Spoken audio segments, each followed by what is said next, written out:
Okay, well, that's my backyard. It is still flooded. It's really flooded. Oh, shit.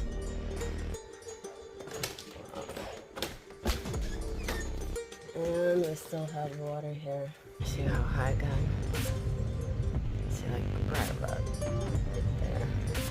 So how tall is this? A foot? Stepped here, and all that water rushed into the bathroom.